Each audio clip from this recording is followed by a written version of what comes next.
Good afternoon and welcome to Nora's Dog Training Company. We're here today with Morg and Oliver and Brandy and Rich, and what we're going to be demonstrating for you today on your video is your boy's ability to understand and respond to their formal obedience commands, the correction and the motivation that we give the dogs when we're working with them, and the training equipment that we're using. We're using a regular 6-foot web training leash, and we keep the bulk of our leash folded neatly in our right hand. That leaves our left hand free to give any correction that's needed, and the only correction that we use is a tug and release on the training equipment, and that is the second piece of equipment that we're using. We're going to gauge when you get here to do your lesson with the boys the best training equipment for you with them, because we know that they're acting differently with us than they're going to act with you. So that's a variable. Now, right now, they are both at heel position, which is with their shoulders, even with your left leg. Morg has a blanket. Oliver didn't want a blanket. So we're trying to be as congenial as possible. So when you're starting out with your training, you're always going to start with the dog on your left at heel position. And the first exercise that we're going to demonstrate for you is heeling. The command is your dog's name and heel, and then you step off heeling. Good boy.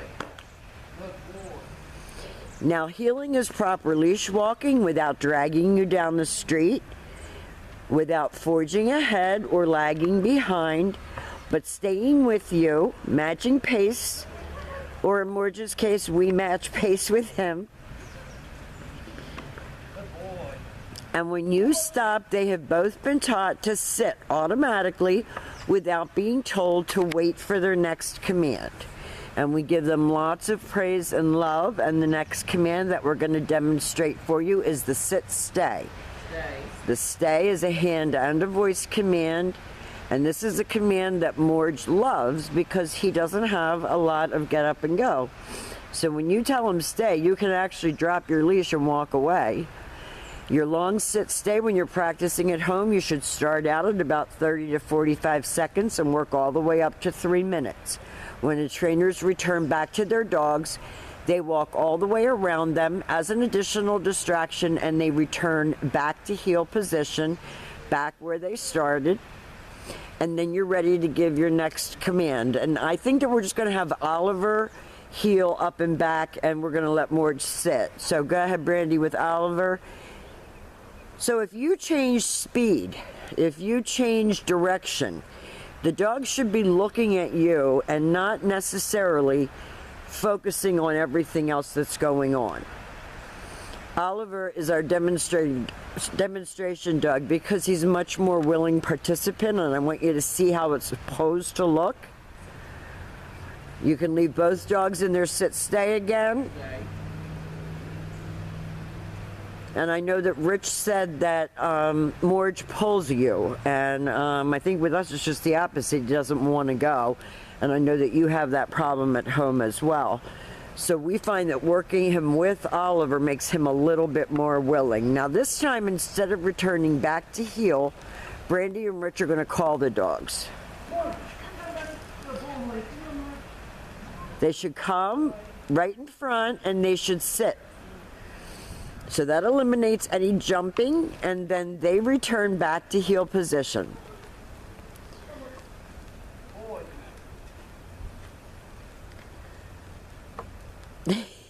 Morg says it's so raining, I should be indoors sleeping. Now the next command that maybe we'll do that recall exercise again with just Oliver. Leave him in a stay. And we're going to demonstrate that come command because this is how it should look. Brandy's going to use the dog's name. She's going to lighten her tone of voice as she calls him in, and he comes in and sits. And I feel very confident that when the two of them see you, that a lot of this, you know, we don't want to do it, kind of whole thing is going to disappear because they're going to be very excited to see you, and I think they're going to be excited to work with you. Now, the next command that we're going to demonstrate for you is the down from a heel position. So with your dog seated at your left, you use your left open palm straight down toward the ground and the one word command to down and stay.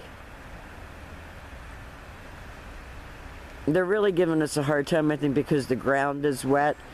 And a lot of times on days like this, we practice indoors. And we do recommend that when you practice your stays, you practice in the house, especially in the cold weather. When you return back to the dog, if you have left him in a stay, he should remain lying there until you get all the way back around to heel position. Rich, do you want to leave Morg in a down stay? Stay. Now, Rich literally dropped the leash a little while ago with him out here, and he's not going anywhere. This is just Morg. If we went into our playroom, Morg would be jumping on the wall. Oh, absolutely. Yeah, it's strictly because he's so stubborn. He just doesn't want to do what he's being told to do. If we were in the playroom there, he's exactly right. So maybe what we should do is take a break from this. We'll go inside. We'll do a little inside work to demonstrate for you. The healing is best demonstrated outside. And then we'll do some work in the puppy playroom so that you can see them work in there. We'll be right back.